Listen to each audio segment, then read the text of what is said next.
Hello, welcome to Sree Babai's YouTube channel. നമ്മൾ നെസ്റ്റോയിൽ എത്തിയ ചിക്കൻ സ്റ്റൂ ചെയ്യാമെന്നാണ് കരുതിയത്. Okay, thank you. അങ്ങനെ വീണ്ടും നെസ്റ്റോയിലേക്ക് വന്നിരിക്കുകയാണ്. നമ്മൾ നേരെ ഇനി ചിക്കൻ ഷോപ്പിൻ്റെ അടുത്തേക്ക് പോകാമെന്ന് കരുതി. ഇതൊക്കെ ചിക്കൻ്റെ പല പല ഐറ്റംസ് ആണ് ഇത് കാണിച്ചിരിക്കുന്നത്. ഇതെല്ലാം പാക്ഡ് ഐറ്റം. ഇതൊക്കെ ഉണക്കമീൻ്റെ ഐറ്റംസ് ആണ്. എല്ലാം പാക്ക് ചെയ്ത് ബ്യൂട്ടിഫുൾ ആയിട്ട് വെച്ചിട്ടുണ്ട്. വളരെ സിസ്റ്റമാറ്റിക് ആയിട്ടാണ് എല്ലാം പോകുന്നത്. ചിക്കൻ വാങ്ങിക്കുന്നത് ഇത് ഫിഷിൻ്റെ ഏരിയ ആണ്. എല്ലാത്തരം ഫിഷും ഉണ്ട്. ഞാൻ അന്ന് പറഞ്ഞിരുന്നല്ലോ നേരത്തെ ഒരു വീഡിയോയിൽ. സാൽമൺ, നോർവീജിയൻ സാൽമൺ, ചെമ്മീൻ, പിന്നെ കാളാഞ്ചി, അയില, നെയ്മീൻ, പിന്നെ സീബ്രീം എന്നൊക്കെ പറഞ്ഞുള്ള ഒരുപാട് ഫിഷസ് ഉണ്ട്. എല്ലാ കൺട്രീസിലെയും ഫിഷസ് ഉണ്ട്. പിന്നെ അതിൻ്റെ അപ്പുറത്താണ് ചിക്കൻ വാങ്ങുന്ന ഒരു സെക്ഷൻ ഉള്ളത്, മീറ്റിൻ്റെ. അതിൽ ഡക്ക് മീറ്റ് എല്ലാം കിട്ടും ഇവിടെ. പിന്നെ നമ്മൾ ഇവിടെ നിന്നാണ് ചിക്കൻ വാങ്ങിയത്. ഇനി സ്റ്റൂവിനുള്ള പ്രിപ്പറേഷൻ എടുക്കാനായിട്ട് ഇനി പൊട്ടറ്റോ വേണം. അപ്പോൾ പൊട്ടറ്റോ എടുത്തുകൊണ്ടിരിക്കുകയാണ്. പുതിയ ഉരുളക്കിഴങ്ങ് ഒക്കെ എനിക്ക് തോന്നിയത് ഇന്ത്യയുടെ അല്ല, ഈജിപ്തിൽ നിന്നുള്ള പൊട്ടറ്റോ ആണ്. കണ്ടിട്ട് നല്ലൊരു ക്വാളിറ്റി പോലെ ഉണ്ടായിരുന്നു. അത് കറി വെച്ചപ്പോഴും നല്ല മാവുള്ള തരം പൊട്ടറ്റോ ആയിരുന്നു, നല്ല സ്റ്റാർച്ച് ഉള്ളത്. അങ്ങനെ അത് സെലക്ട് ചെയ്തു. വീണ്ടും ഇത് ബീഫിൻ്റെ സ്റ്റേക്കാണ്, ബീഫ് സ്റ്റേക്ക്. അത് മാർബിൾ കട്ട് ചെയ്ത് വെച്ചിരിക്കുന്നത്. ഇവിടുത്തെ ബേക്കറി ഐറ്റംസ് ആണ് ഇതെല്ലാം. Cake, pastries, puffs, doughnuts, birthday cakes, celebration cakes, അങ്ങനെ എല്ലാ തരം വെറൈറ്റി കേക്ക്സ് ഉണ്ട്. Rainbow cake, vanilla cake, rose cake, chocolate cake, pineapple cake. ഇത് വേണ്ടി നമ്മൾ ഫ്രൂട്ട്സിന്റെ സെക്ഷനിൽ വന്ന കുറച്ച് ഫ്രൂട്ട്സും കൂടെ എടുത്തിട്ട് പോകാമെന്ന് കരുതി.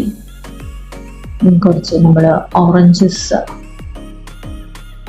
വാലൻഷ്യയുടെ ഓറഞ്ചസ് ഉണ്ട്. നല്ല മധുരമാണ്, നമുക്ക് പൊളിച്ച് കഴിക്കാനും പറ്റും. പിന്നെ വീട്ടിൽ വന്നിട്ട് ഇപ്പം സ്റ്റൂയുടെ പ്രിപ്പറേഷനാണ്. അതിന് ചിക്കൻ ഒരു 400 ഗ്രാം 500 ഗ്രാം അടുപ്പിച്ചുണ്ട്. പിന്നെ നമ്മുടെ ഹോൾ സ്പൈസസ്, അതിനകത്ത് പട്ട, കരയാമ്പൂ, ഏലക്ക, പിന്നെ ബേ ലീഫ്, വയനല എന്ന് പറയും.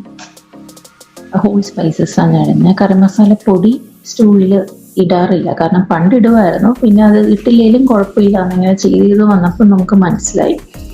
കാരണം പൊടി ഇടുന്നില്ല, നല്ലത് ഹോൾ സ്പൈസസ് ഇടുകയാണ്. പിന്നെ ഉള്ളത് പൊട്ടാറ്റോ ഒരെണ്ണം മീഡിയം സൈസും, ഇഞ്ചി, വെളുത്തുള്ളി, 2-3 അല്ലി വെളുത്തുള്ളി മതി, ചെറിയ ഇഞ്ചി, 4 പച്ചമുളക്, ചെറിയ കഷ്ണം സവോള, പിന്നെ ആവശ്യത്തിന് കറിവേപ്പില, പിന്നെ വെളിച്ചെണ്ണ, തേങ്ങയാണ് മെയിനായിട്ട് വേണ്ടത്. ഒരു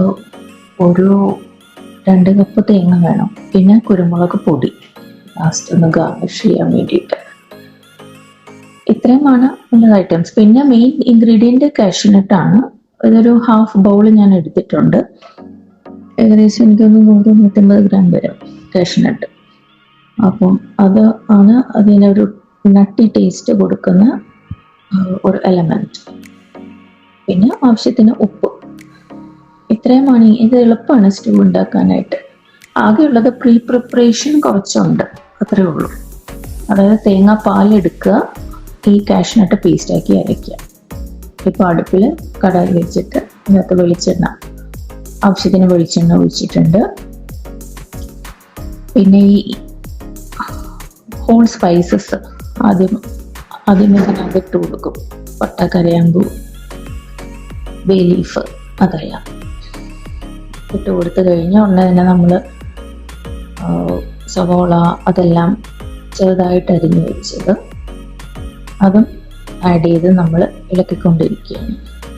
ഇത് ഒരുപാട് അങ്ങ് മൂത്തൊന്നും പോകണ്ട, ജസ്റ്റ് ഒരു ഇട്ട് കഴിഞ്ഞാൽ ഏകദേശം ഒരു മിനിറ്റിൽ തന്നെ നമുക്കിത് ഉപ്പൊക്കെ ആഡ് ചെയ്തിട്ട്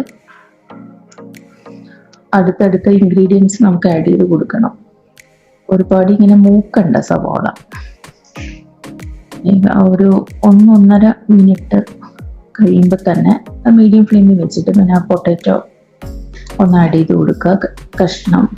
ചെറിയ കഷ്ണങ്ങളായി അരിഞ്ഞ പൊട്ടാറ്റോ, കുറച്ചൊരു കറിവേപ്പില, പിന്നെ അതെല്ലാം കൂടി ഒന്ന് ഇളക്കുക.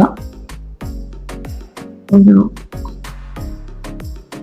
30 സെക്കൻഡൊക്കെ ഇളക്കിയതിന് ശേഷം അപ്പം തന്നെ ചിക്കൻ ആവശ്യത്തിനുള്ളത് ഇട്ട് കൊടുക്കുക. ഇത് 3 പേർക്ക് ഒരു നേരം കഴിക്കാൻ പറ്റും ഈ ഒരു കറി. അപ്പം ചിക്കനും കൂടെ ആഡ് ചെയ്തിട്ട് ഒരു 1 മിനിറ്റ് നേരം അതും വഴറ്റുക. അതായത് 60 സെക്കൻഡ് വഴറ്റി കൊടുക്കുക. പിന്നെ നമ്മൾ തേങ്ങാപ്പാൽ എടുത്ത് വെച്ചിരുന്നു, അത് 2ാമത്തെ പാല് അത് ഫുള്ള് ഒഴിച്ചു കൊടുക്കുക. ആകെ 2 പാലാണ് നമ്മൾ എടുക്കുന്നത്, 1ാം പാലും 2ാം പാലും. 3ാം പാൽ എടുക്കേണ്ട കാര്യമില്ല, കാരണം ചിക്കൻ കുറവാണ്, പിന്നെ ഇത് ചിക്കൻ പെട്ടെന്ന് വേകുന്നതാണ്. അപ്പം അത് 2ാമത്തെ പാല് നമ്മൾ ഒഴിച്ചു കൊടുത്തു. ഇനി അത് കിടന്ന് കുക്കാവണം.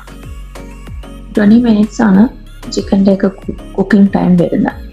അതായത് ഈ ചിക്കൻ ഇപ്പം ചെറിയ കഷ്ണമായതുകൊണ്ടും ക്വാണ്ടിറ്റി കുറവായതുകൊണ്ടും ഇതൊരു 15 മിനിറ്റ് തന്നെ കുക്കാവും.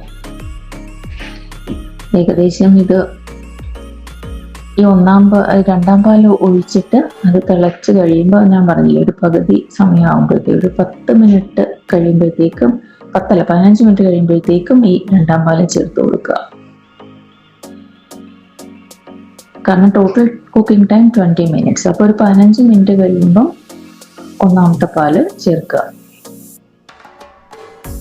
പിന്നെ അതിനുശേഷം നമ്മൾ കാഷ്നട്ട് പേസ്റ്റ് അരച്ച് വെച്ചിട്ടുണ്ട്. ഇതൊരു ഏകദേശം എനിക്ക് തോന്നുന്നു 2-3 മിനിറ്റ് അതിനകത്ത് തിളയ്ക്കുമ്പം 1ാം പാല് ഒഴിച്ചിട്ട് 2-3 മിനിറ്റ് തിളയ്ക്കുമ്പോഴത്തേക്കും ലാസ്റ്റത്തെ സ്റ്റേജാണ് നമ്മുടെ കാഷ്നട്ട് പേസ്റ്റ് ആഡ് ചെയ്ത് കൊടുക്കുന്നത്. കാഷ്നട്ട് പേസ്റ്റും ആഡ് ചെയ്ത് കുരുമുളകിൻ്റെ പൊടിയും കൂടെ ആഡ് ചെയ്ത് കഴിഞ്ഞാൽ സ്റ്റൂ പ്രിപ്പറേഷൻ കംപ്ലീറ്റഡ് ആയി. ഇളക്കി കൊടുക്കുക. അത് തിളയ്ക്കുന്നുണ്ട് ഓൾറെഡി. അപ്പം ഇളക്കി പ്യുവർ വൈറ്റ് ആയിട്ടിരിക്കും ഈ സ്റ്റൂ. ലാസ്റ്റ് ഗാർണിഷിങ്ങിന് മാത്രം നമ്മൾ ആദ്യം കുറച്ച് കറിവേപ്പില ആഡ് ചെയ്തു, പിന്നെ ലാസ്റ്റ് കുറച്ച് കറിവേപ്പില ആഡ് ചെയ്യുക. ഗാർണിഷിങ്ങിന് വേണ്ടി മാത്രം കുരുമുളക് പൊടി ആഡ് ചെയ്യുക. ഒരുപാട് ആഡ് ചെയ്യരുത് കുരുമുളക് പൊടി. ഞാനിപ്പം ഒരു 1/4 ടീസ്പൂൺ അത്രയും ഞാൻ ആഡ് ചെയ്തിട്ടുള്ളൂ. അത് മതി. ആക്ച്വലി ഇത് സ്വീറ്റ് നട്ടി ഫ്ലേവറാണ് ഈ സ്റ്റൂ. കുട്ടികൾക്ക് നന്നായിട്ട് ഇഷ്ടപ്പെടും. ഒട്ടും സ്പൈസി അല്ല. ചിക്കൻ സ്റ്റൂ ആക്ച്വലി ഇന്നലെ സെർവ് ചെയ്യുമ്പം കാണിക്കാമെന്ന് പറഞ്ഞു, പക്ഷേ എൻ്റെ വീഡിയോ എടുക്കാൻ വിട്ടുപോയി. അത്രേ ഉണ്ടായിരുന്നുള്ളൂ ചിക്കൻ സ്റ്റൂ. അത് ഇഷ്ടപ്പെട്ടെങ്കിൽ എല്ലാവരും ഉണ്ടാക്കി നോക്കുക. Like, share and subscribe. Thank you for watching the video. Take care. Bye bye.